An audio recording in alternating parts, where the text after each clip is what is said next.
The evening sky had turned a deep purple as May parked her car along the tree-lined street. She checked her reflection in the rearview mirror, tucking a strand of hair behind her ear and taking a deep breath. She wasn't used to these kinds of gatherings, social events where she barely knew anyone. But her roommate had insisted she come along, promising it would help her break out of her shell. 3 months in a new city, and May still felt like an outsider. The house was impressive, a renovated Victorian with a wraparound porch and warm light spilling from every window. Music and laughter drifted outside, making her stomach tighten with nervousness. She checked her phone one last time, hoping for a message that might give her an excuse to turn around and go home. Nothing. With a sigh, she made her way up the walkway. "You came." Her roommate Lily appeared at the door before May could even knock, pulling her into a quick hug. "I was starting to think you'd changed your mind." "I almost did," May admitted, stepping inside. The entryway opened into a spacious living room, filled with people holding drinks and chatting in small groups. Most looked like fellow graduate students, though May recognized only a handful of faces from the engineering department. "Come on, I'll introduce you around," Lily said, guiding her through the crowd. "The host is my friend from undergrad. His parents own this place but rarely use it, so he has these get-togethers every few weeks." May nodded politely as Lily led her from group to group, making introductions. She smiled and shook hands, but the names slipped from her memory almost immediately. The conversation topics, departmental politics, upcoming conferences, someone's disastrous date last weekend, washed over her like background noise. She found herself scanning the room, looking for a quiet corner where she might be able to catch her breath. That's when she saw it, tucked away in an alcove near the bay windows. A grand piano, its polished ebony surface gleaming under the soft lighting. May felt her heart skip a beat. It had been so long. "You want something to drink?" Lily asked, already half turned toward the kitchen. "Maybe just water for now," May replied, her eyes still on the piano. "Seriously? It's Friday night." Lily rolled her eyes good-naturedly. "Fine, water it is. Be right back and try to mingle, okay?" As soon as Lily disappeared into the kitchen, May made her way toward the piano. The crowd was thinner in this part of the room, most people gravitating toward the kitchen or the backyard patio where someone was grilling. She approached the instrument cautiously, as if it might vanish if she moved too quickly. Up close she could see it was a Steinway. Not new, but well-maintained. Her fingers tingled with the memory of smooth keys beneath them. Before she could stop herself, she sat down on the bench, careful not to make noise. She didn't intend to play, not really. She just wanted to feel close to something familiar in this room full of strangers. May lifted the fallboard slowly, revealing the keyboard. The white and black keys brought an unexpected lump to her throat. How many hours of her life had she spent sitting just like this? Thousands, probably. But that was before the accident, before she'd packed away that part of her life along with her music sheets and competition trophies. Without really meaning to, she placed her right hand on the keys, not pressing down, just feeling their cool, smooth surface beneath her fingertips. Then, almost inaudibly, she pressed a single key, letting the softest hint of a G note whisper into the air. No one nearby seemed to notice.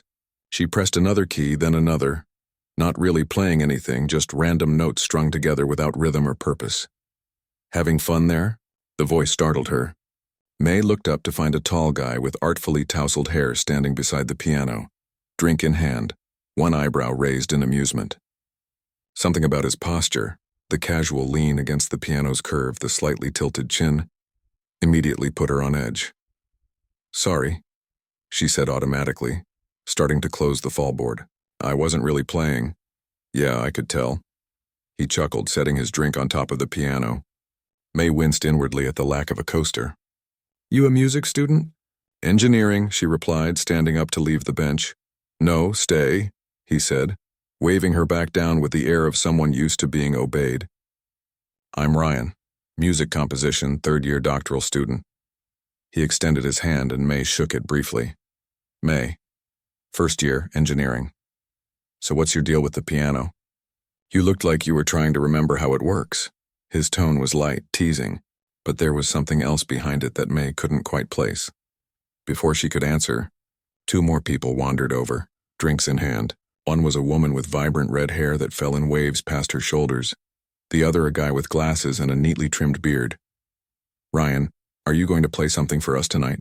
the woman asked, leaning against the bearded guy with easy familiarity. "Maybe later," Ryan replied, then gestured toward May. "I just caught our new friend here tickling the ivories. Apparently it's her first time." Heat rushed to May's cheeks. "I never said that." But Ryan continued as if she hadn't spoken. "I was about to give her a little demonstration of how it's done." He turned to May with a smile that didn't quite reach his eyes. "Mind if I sit?" Not waiting for an answer, he slid onto the bench beside her, forcing her to scoot to the edge or stand. She chose to stand, stepping back as he cracked his knuckles dramatically. "This is a nice instrument," he said to the small group now gathering around. "Italian walnut case, probably from the late 80s. The action is a little heavy, but the tone is warm." He ran a quick scale up and down the keyboard with practiced ease, then launched into what May recognized as a simplified version of Chopin's Fantasy Impromptu. She had to admit he played well enough, for an amateur. His technique was decent, though he missed a few notes in the faster passages and relied too heavily on the pedal to cover his mistakes. Still, the small audience seemed impressed, exchanging appreciative glances as his fingers danced across the keys. "Ryan's incredible," someone murmured behind May. "He won some big competition in high school." May said nothing, watching as Ryan played to the crowd more than to the music. She knew the type. Every music school had them, technically proficient players who performed with calculated passion, who knew exactly when to toss their hair or close their eyes in feigned emotion. When he finished with a flourish, the group burst into applause. Ryan stood, giving a small bow before turning to May with a smirk. "That's how it's done," he said, voice lowered so only she could hear. "Maybe stick to engineering, yeah?" A few people laughed, though most seemed embarrassed by his rudeness. May felt her face burning, not from embarrassment, but from a slow-building anger she hadn't felt in years. "Here's your water." Lily appeared suddenly at her side, pressing a cold glass into her hand. She glanced between May and Ryan, sensing the tension. "What did I miss?" "Nothing important," May said, taking a sip of water to calm herself. "Your friend was just showing off his piano skills." "Oh, you play?" Lily asked, looking genuinely interested. Before May could respond, Ryan cut in. "She was attempting to earlier. I think she needs a few lessons first, though." He turned to the group with a theatrical whisper. "She was just pressing random keys when I found her." More laughter, louder this time. May felt something shift inside her, a wall crumbling or perhaps rebuilding itself. She'd left music behind years ago, had told herself it was for the best. The doctors had said her wrist would never fully recover, that she should focus on other talents. And she had. She'd excelled in mathematics and engineering, had earned a full scholarship to one of the best graduate programs in the country. She'd moved forward. But standing here now, watching this arrogant stranger use something she once loved as a tool to belittle her, she felt an old fire rekindling. "You know what?" Lily said, clearly trying to diffuse the situation. "Let's go meet some people from the biology department. They're supposedly doing some fascinating work with—" "Actually," May interrupted, setting her water glass down on a nearby table, "I think I'd like to try again." Ryan's eyebrows shot up in surprise, then settled into an amused expression. "By all means," he said, stepping away from the bench with an exaggerated bow. "The stage is yours." The small crowd watched with curious expressions as May returned to the piano bench. Some looked uncomfortable, others entertained by the brewing drama. Lily hovered nearby, concern written across her face. May sat down, adjusting the bench slightly. She placed her hands in her lap for a moment, breathing deeply. It had been 3 years since she'd really played. 3 years since the accident that had shattered her right wrist and with it, her dreams of a concert career. 3 years of avoiding pianos altogether because the pain of what she'd lost was greater than any physical discomfort. She flexed her fingers slightly, feeling the familiar stiffness in her right wrist. The doctors had done their best, but they'd warned her she would never regain the dexterity needed for professional-level playing. For a long time she'd believed them, had accepted it as fact. But sitting here now, with this stranger's mockery still hanging in the air, May realized something important. She didn't need to play at a professional level to put this guy in his place. She just needed to play. As conversations continued around her and Ryan watched with smug expectation, May placed her hands on the keys and closed her eyes. The room, the people, the years of absence. All of it faded away as she took one final breath and prepared to remind herself of who she used to be. No one knew the weight of memories May carried with her that evening. As she sat at the piano bench with Ryan's laughter still ringing in her ears, her mind drifted back to a childhood that seemed to belong to someone else now. She had grown up in a modest apartment on the 14th floor of a high-rise building in Taipei. Her parents had bought the upright piano when she was just 5. Noticing how she would press invisible keys on the kitchen table, humming melodies she'd heard only once. It wasn't an expensive instrument, second-hand with slightly yellowed keys and a scratch along the right side. But to little May, it might as well have been made of gold. Her first teacher had been Mrs. Lin, an elderly woman who smelled of jasmine tea and lived in the same building. Mrs. Lin had studied at the Shanghai Conservatory before the Cultural Revolution had forced her to abandon her career. She recognized something in May that she couldn't quite name, not just talent, but a rare sensitivity to sound that couldn't be taught. "Your daughter doesn't just play the notes," Mrs. Lin had told May's parents after 6 months of lessons. "She feels them. This is very special." By the time May turned 8, she had outgrown Mrs. Lin's teachings. Her parents, neither of whom had any musical background. Her father worked as an electrical engineer. Her mother, as a high school science teacher, consulted with Mrs. Lin about next steps. The old teacher had been emphatic. May needed proper training, the kind that cost money they didn't have. What followed was a chapter of her family's life defined by sacrifice. Her father took on weekend consulting work. Her mother tutored students in the evenings. They moved to a smaller apartment to save on rent, one where the neighbors complained about piano practice. May remembered overhearing her parents argue about money late at night, her father insisting they couldn't afford the prestigious music academy that had offered her a partial scholarship, her mother countering that they couldn't afford to waste their daughter's gift. Her mother had won that argument. At 9, May began studying at the National Taiwan Academy of Arts, the youngest student in her cohort by 2 years. The other children, mostly from wealthy families with musical pedigrees, had initially viewed her with a mixture of curiosity and dismissal. Her second-hand clothes and packed lunches had marked her as an outsider from the start. But then she had played. Really played. And everything had changed. By 12, she was performing Chopin and Liszt pieces that most adult pianists found challenging.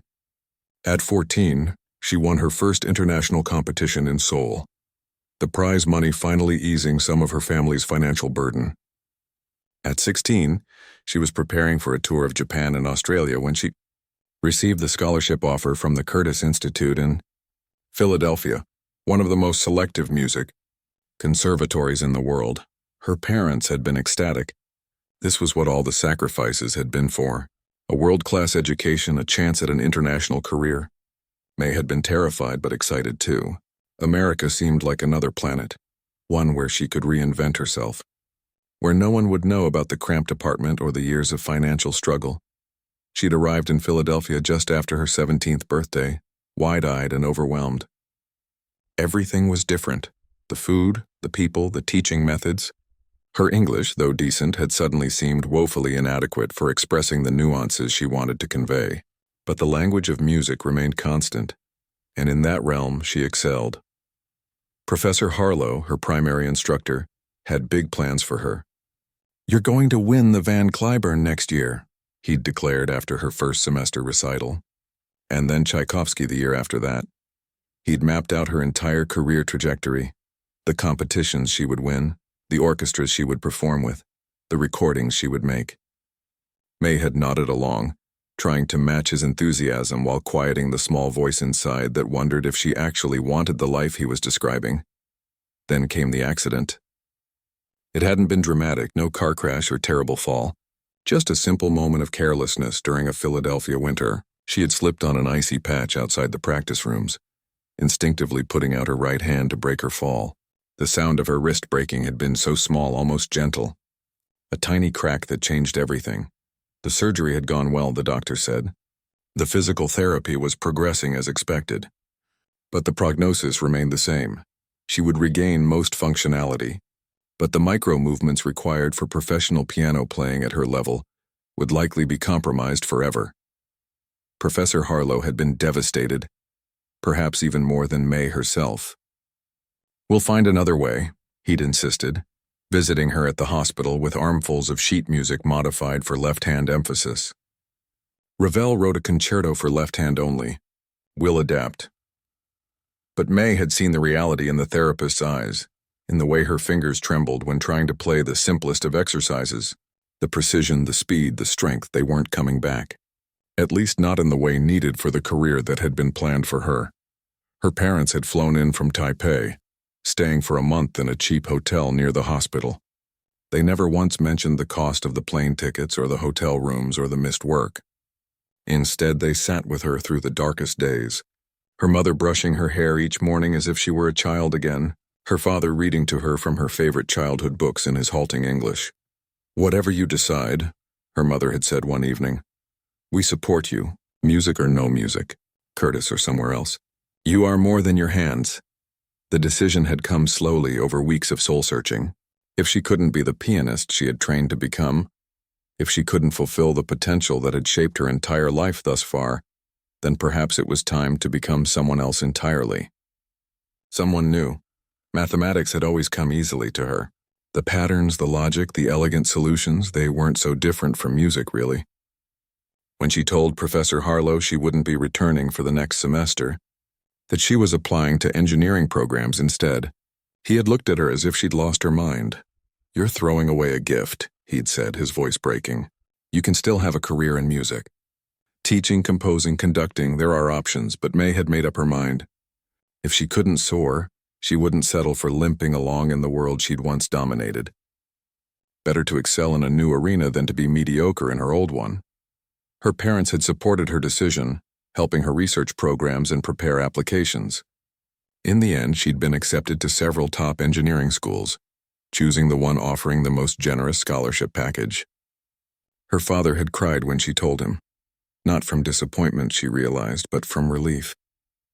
The financial burden of her music career had been heavier than she'd known.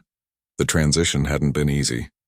She'd deferred for a year, working through additional math and science prerequisites while continuing her wrist therapy. There were nights when she dreamed of performing, her fingers moving perfectly over the keys only to wake up to the stiffness and weakness that was now her reality. Sometimes she would catch herself humming passages from pieces she'd once played, her right hand twitching slightly as if trying to remember. But gradually, she had built a new identity. Engineering student. Problem solver. The girl with the quiet smile who always finished her problem sets first. No one in her new program knew about her past. About the concerts in Tokyo or the standing ovation in Vienna or the write-up in International Pianist magazine that had called her the most promising young talent to emerge from Taiwan in a generation. She had boxed up that life, literally packing away her competition, medals and program booklets and review clippings, into storage containers that now sat in her parents' new apartment in Taipei. She'd sold her performance dresses, donated most of her sheet music to the Curtis Library. She'd kept only one thing, a recording of her final recital before the accident, still unopened. For 3 years, she hadn't touched a piano, not once. She'd walked out of practice rooms when she saw one, changed seats at restaurants that had live piano music, avoided the music building on her new campus entirely. The pain of proximity was too great, until tonight. Until this moment, sitting on a bench in a stranger's living room with an arrogant boy named Ryan smirking over her shoulder, and a small crowd waiting for her to embarrass herself. As these memories washed over her in the space of a few seconds, May felt something shift inside her chest. Not quite anger, not quite determination, something more like recognition. A hello to a part of herself she'd tried to forget. She flexed her right hand, feeling the familiar tightness in her wrist. The doctors had been right about one thing: she would never perform professionally again. The hours of practice required, the technical perfection demanded. Her body simply couldn't withstand it anymore. But they had been wrong about something too. Wrong about what was possible in this moment on this particular night, with this particular audience. May looked up, meeting Ryan's eyes briefly. He was still watching her with that smug expression, clearly expecting her to plink out chopsticks or fumble through Heart and Soul. The crowd around the piano had grown slightly, drawn by the prospect of either entertainment or second-hand embarrassment. Lily stood nearby looking worried. May took a deep breath and placed her hands on the keyboard. She would show them who she really was, or rather, who she had been, just this once. The room had grown quieter, conversations tapering off as more people noticed the small drama unfolding around the piano. May was vaguely aware of the attention, but focused instead on the feeling of the keys beneath her fingers. Cool, smooth, familiar yet strange, like running into a childhood friend now grown into a different person. Ryan leaned against the piano with his arms crossed, that infuriating half-smile still playing on his lips.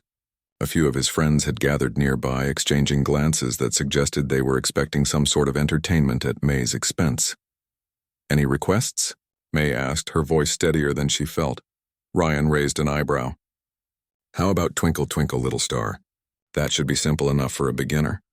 A few chuckles rippled through the small crowd. May just nodded, as if considering his suggestion seriously. "May, you don't have to do this," Lily whispered, leaning close. "Let's just go get some food or something." "It's okay," May replied softly. "Really?" She took a deep breath and placed her hands in position. For a brief, terrifying moment, her mind went completely blank. 3 years was a long time. What if her fingers had forgotten everything? What if the connection between her brain and her hands had been severed along with her career plans? Then, almost without conscious thought, her left hand began to play.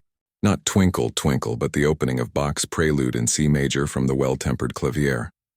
Simple, elegant arpeggios that any intermediate piano student could manage, but also the foundation of one of the most beautiful pieces in the classical repertoire. The notes filled the room, clear and precise. May kept her eyes on her hands, watching as her fingers found their way across the keyboard as if guided by muscle memory alone. The Bach was a safe choice, left hand dominant. No difficult stretches for her right hand, no rapid passages that would test her damaged wrist. Someone in the crowd whispered, "Hey, she's actually pretty good." Ryan's expression shifted slightly, his smirk fading into something more guarded. As she neared the end of the Bach, May seamlessly transitioned into Debussy's Clair de Lune, another piece that was technically accessible while still demonstrating musicality. Her right hand joined more confidently now, finding the delicate melody above the left hand's gentle accompaniment. She felt a twinge in her wrist but pressed on, allowing the music to wash over her like a long-forgotten but much-needed rain. The crowd around the piano had grown. People were drifting in from the kitchen and backyard, drinks in hand, drawn by the unexpected concert. The room had fallen almost completely silent now, save for the flowing notes of the piano. May closed her eyes, letting muscle memory guide her. This had always been her favorite part of performing, the moment when technique became secondary to feeling, when the music seemed to play itself through her rather than by her. Even during her competition days, when precision had been paramount, she had been known for her expressiveness, her ability to convey emotion, through even the most technically demanding passages. As the final notes of the Debussy faded, there was a moment of silence before someone started clapping. Others joined in, the applause spreading through the room like ripples in a pond.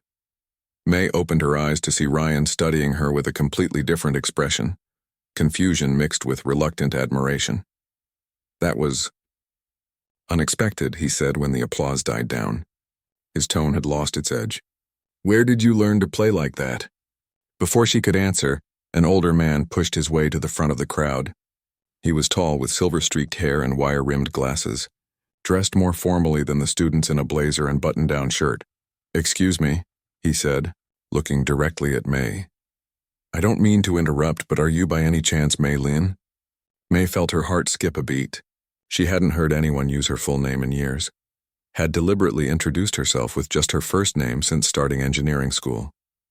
"Yes," she answered cautiously. "Do I know you?" The man shook his head, a smile spreading across his face. "No, but I know you're playing. I was at your performance in Boston with the Youth Symphony 4 years ago. You played Rachmaninoff's Second Concerto. It was extraordinary." A murmur went through the crowd. Ryan's expression shifted again, his eyes widening as he reassessed the person sitting at the bench. "Professor Chen teaches music history at the university," someone explained to May. "He's kind of a big deal in the classical music world." The professor waved away the comment. "Hardly a big deal, but I do know remarkable talent when I hear it." He turned back to May. "I've wondered what happened to you." You seemed poised for an impressive career, and then you just disappeared from the circuit. May felt her cheeks grow warm. This was exactly the type of situation she'd been avoiding for 3 years. Being recognized, having to explain, seeing the pity in people's eyes when they learned about her injury. I had an accident, she said simply. Broke my wrist. It didn't heal well enough to continue at that level. Professor Chen's face fell. I'm so sorry to hear that. What a loss for the music world. The familiar ache rose in May's chest. Grief for a future that would never be. But something else rose alongside it. Something that felt surprisingly like relief. She had spent 3 years running from her past, pretending it didn't exist, introducing herself as just another engineering student with no remarkable history. There was something freeing about being seen, truly seen, even if it was painful. Would you play something else for us? The professor asked gently. Something more challenging, perhaps? May hesitated, glancing down at her right hand. I don't know if I can. My technique isn't what it was. Try. Lily encouraged, surprising May. I've known you for months and had no idea you could play like this. Others joined in, calling out encouragement. Even Ryan had stepped back, his earlier mockery replaced by genuine curiosity. May took another deep breath. What did she have to lose, really? Her pride? She'd already abandoned that along with her music. Her secret identity as just another student? That was clearly blown now. Perhaps it was time to stop hiding, to acknowledge both what she had lost and what remained. She flexed her fingers and began to play again. This time, she chose Chopin's Nocturne in E-flat major, Opera 9, No. 2, a piece known for its delicate ornaments and expressive melody. It was challenging for her damaged wrist, but not impossible. She felt the slight tremor in her right hand as she played the trills, the stiffness in her fingers as they reached for the more complex passages.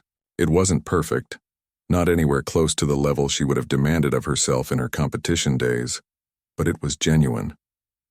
As she played, she allowed herself to remember what it had felt like to lose this, to wake up in that hospital bed and gradually understand that the future she had spent her entire life working toward was gone. The grief had been all-consuming then, a black hole that threatened to swallow her entirely. She had chosen to run from it, to reinvent herself so completely that there was no room for mourning.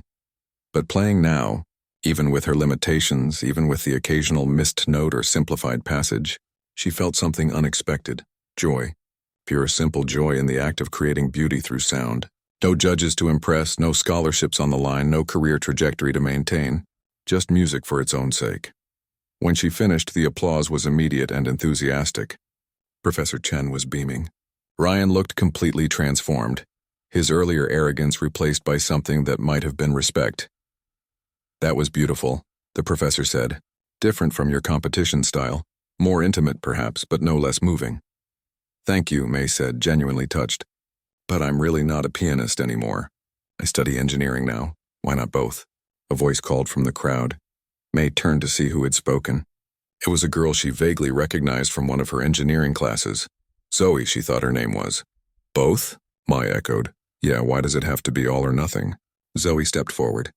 I mean, I play club soccer, but I'm not going to the Olympics. Doesn't mean I should quit completely. A few people nodded in agreement. It's different, May tried to explain. I trained for years to play at a certain level. When I couldn't reach that level anymore, it seemed pointless to continue. Pointless to who? Professor Chen asked gently. To audiences who might still be moved by your playing. To students who could learn from your experience. Or just to the vision of yourself you had created. The question hit May like a physical force. Who exactly had she been protecting by walking away completely? Not her parents, who had often asked if she might consider playing just for enjoyment. Not potential listeners who, judging by the reaction tonight, still found value in her music despite its technical imperfections. Perhaps only her own pride, her inability to accept being less than extraordinary at something that had once defined her. I don't know, she admitted finally. I haven't really thought about it that way before. Well, maybe you should, the professor said, handing her a business card. I run a community music program on weekends. Nothing fancy, just people who love music playing together. We could use someone with your experience and sensitivity. May took the card automatically, turning it over in her hands. The weight of the moment wasn't lost on her. A door she had thought permanently closed was suddenly, unexpectedly cracking open again. "I'll think about it," she promised, surprising herself with how much she meant it. Ryan, who had been uncharacteristically quiet, finally spoke up. "Would you play one more piece? Something really challenging? I want to see what you were like before." You know, the request should have felt like salt in a wound, but somehow it didn't. There was no mockery in his voice now, just genuine curiosity. May considered the request, considering her options carefully. Her wrist was already aching from the Chopin, a familiar pain she had almost forgotten. But there was one more piece she could try.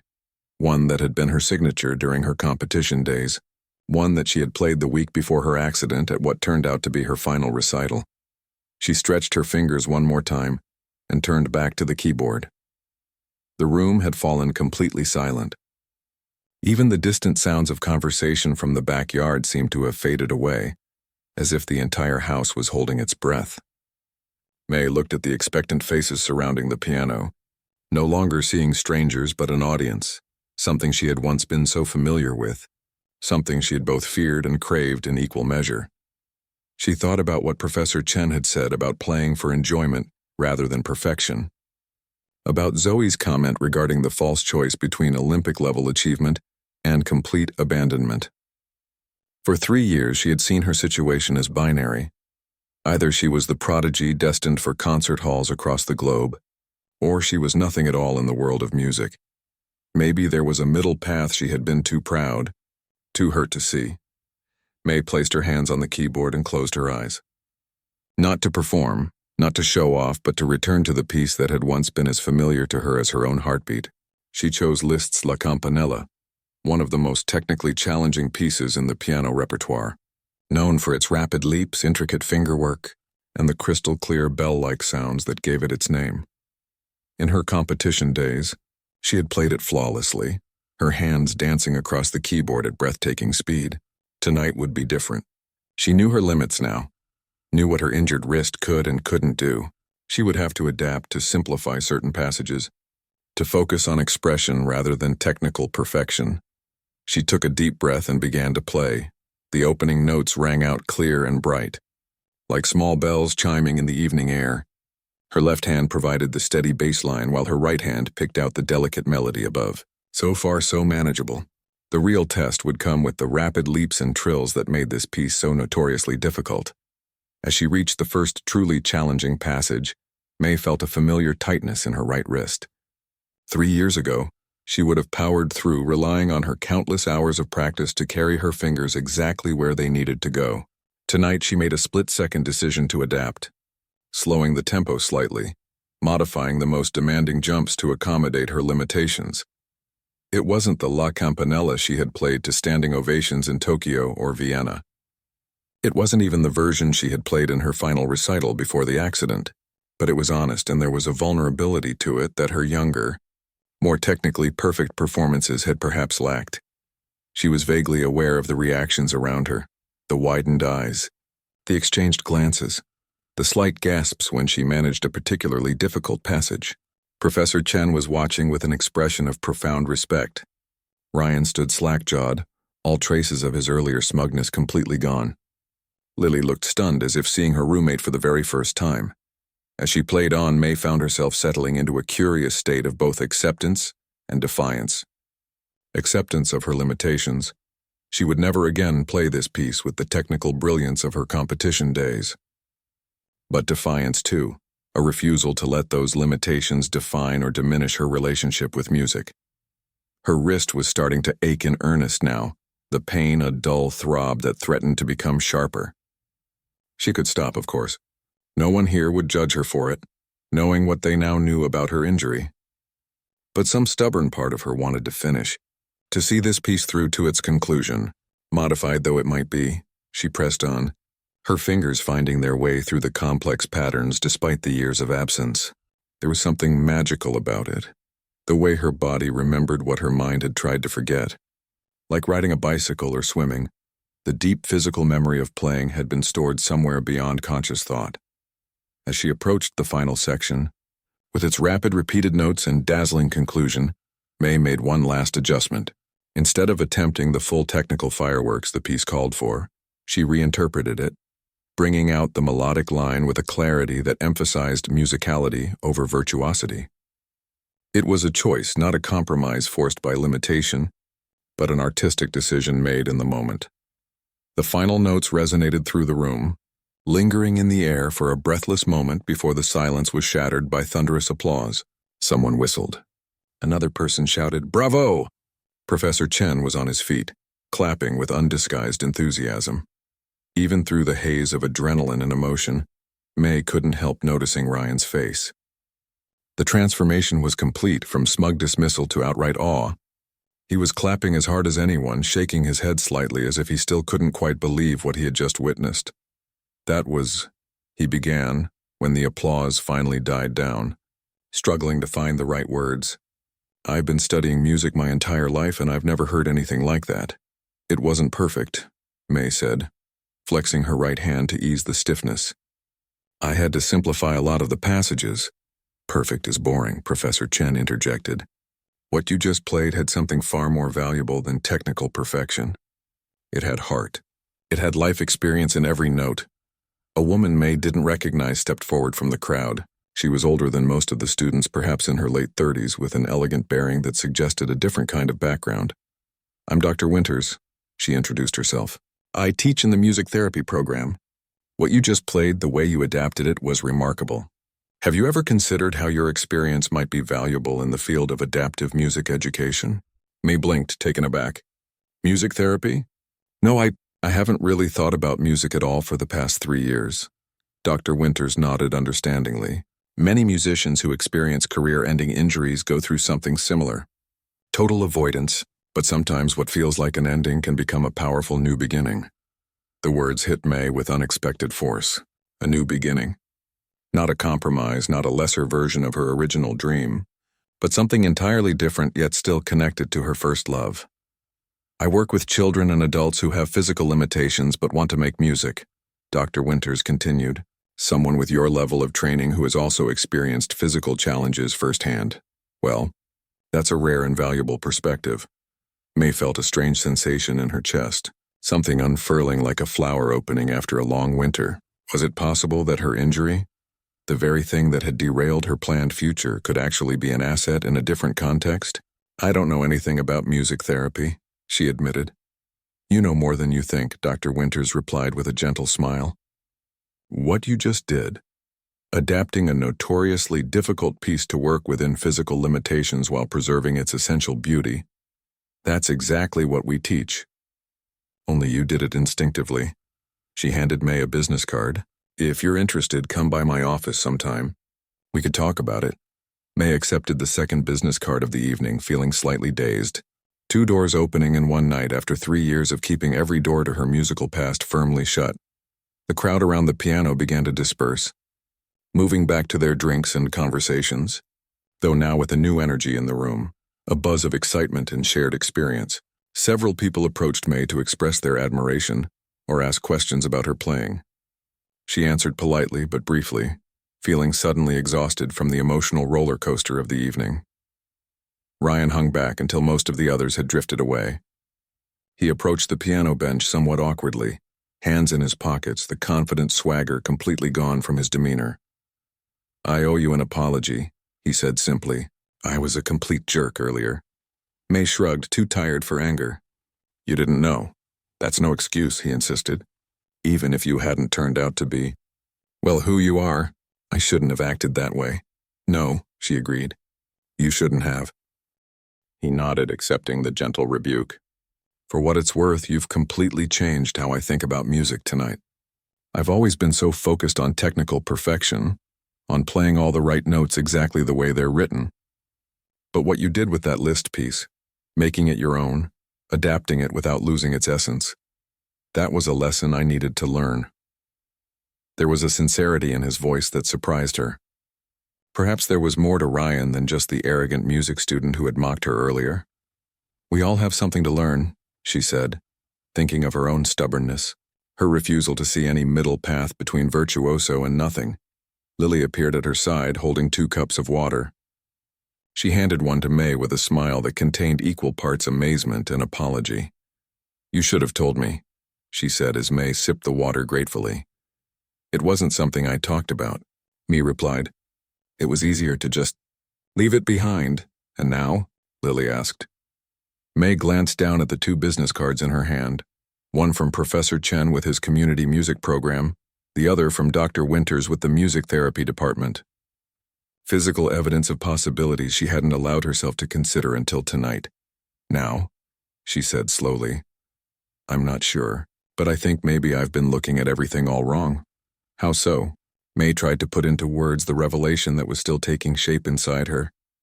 I thought that if I couldn't have the exact future I'd planned, then I had to abandon everything about it. Like it was all or nothing, and it's not? Lily prompted. Maybe not, May said. Maybe there's room for more than one passion in a life. Maybe what looks like a dead end is actually a fork in the road. As the conversation around her continued, May felt something she hadn't experienced in 3 years.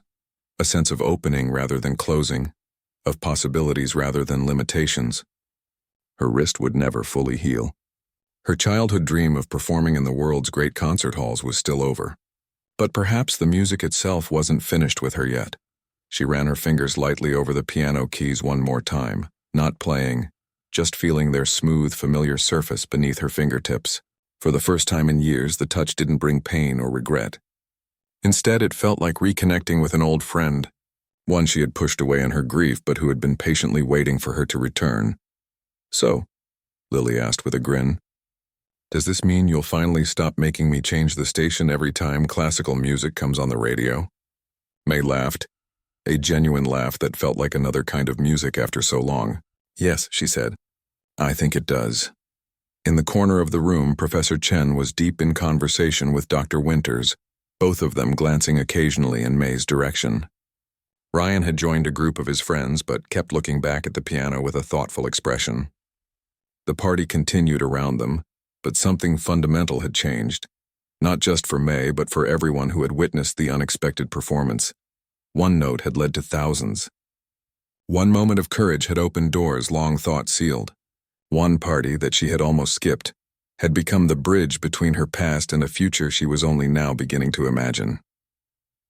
3 months later, May stood in the hallway outside room 312 of the Community Arts Center, listening to the halting notes of Beethoven's Für Elise drifting through the door. The playing was uneven with occasional pauses and restarts, but there was a determination to it that made her smile. She knocked gently before entering. Inside, a young boy of about 12 sat at an upright piano, his right arm ending just below the elbow.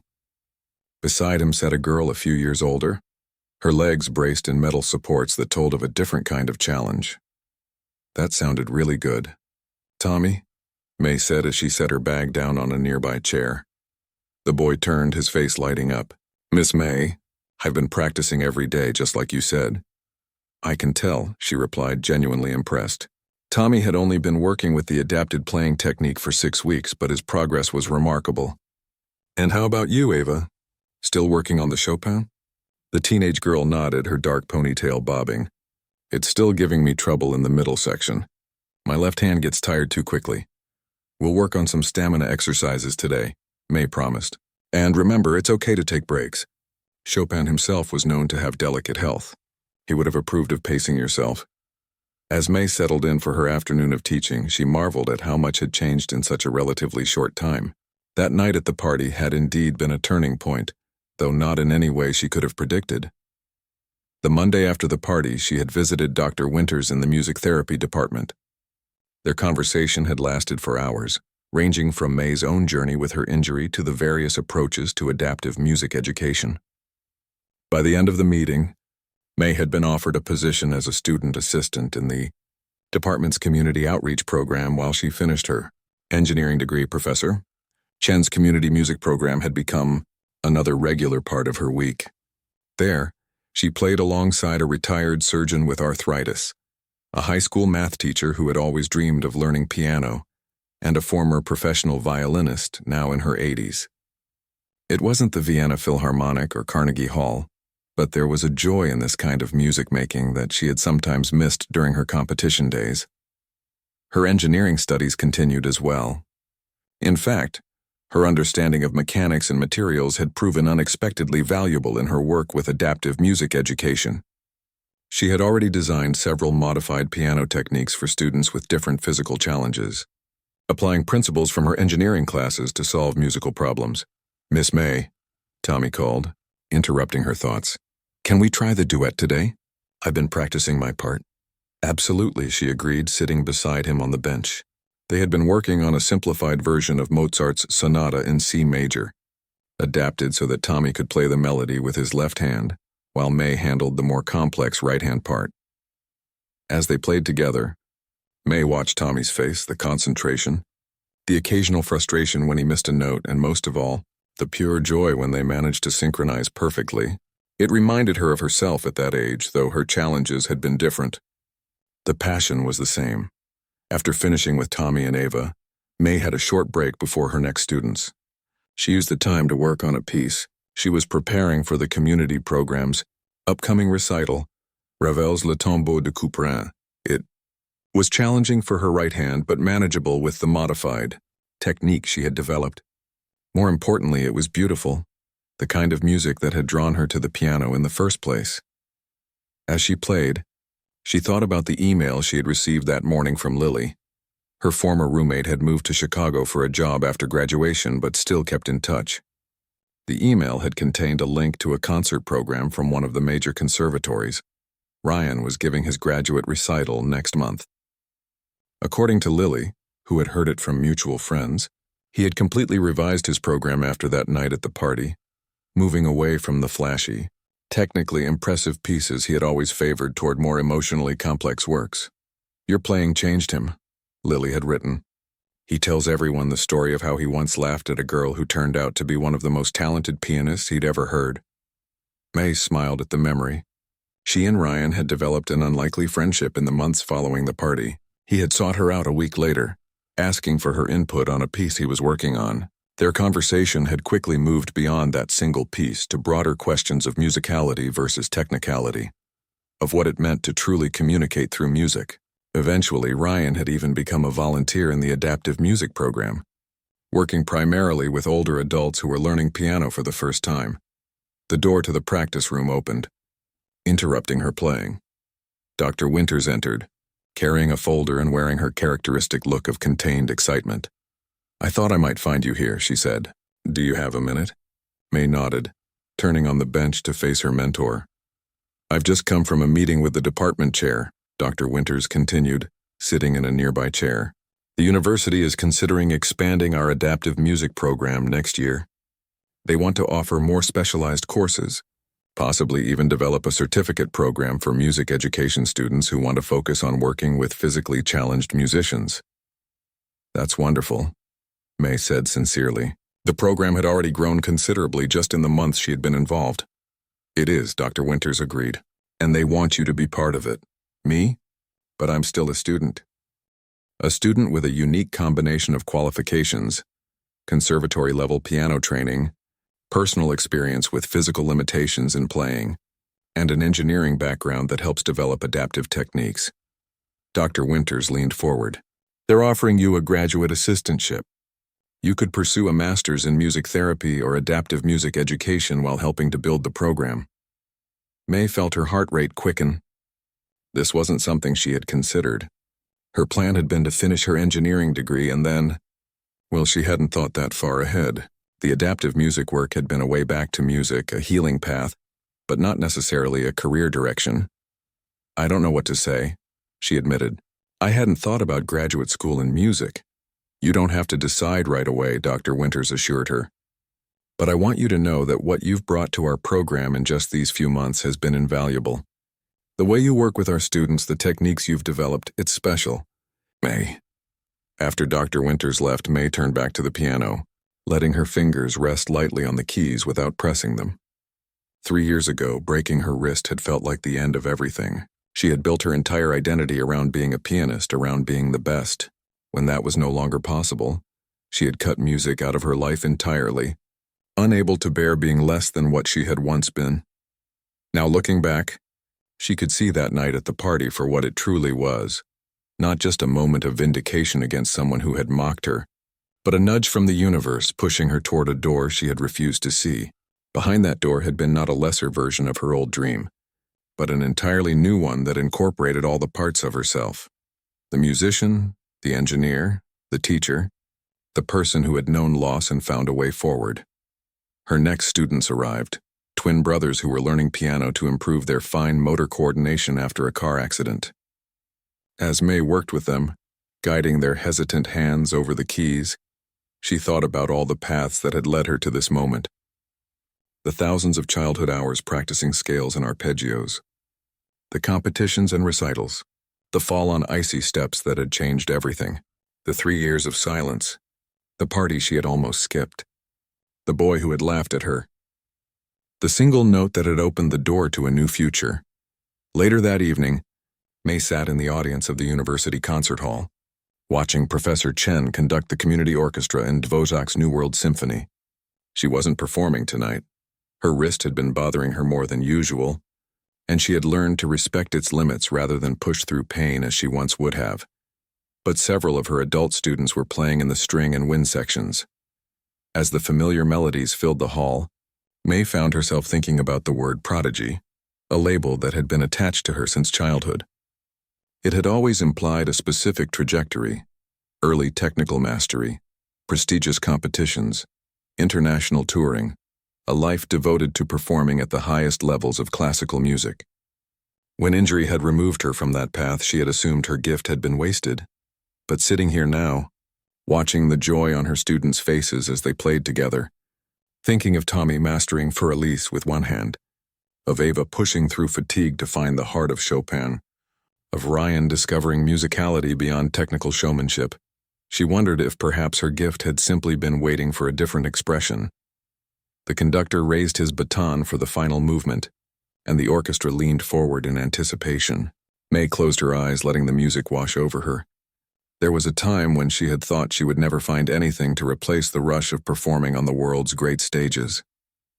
Now she understood that there were other kinds of music in the world, other ways of touching lives through sound. Sometimes the most beautiful compositions arose from unexpected limitations. Sometimes a broken path led to better destinations, and sometimes a single note could change everything, opening doors, healing wounds, and revealing possibilities that had been there all along, waiting to be discovered.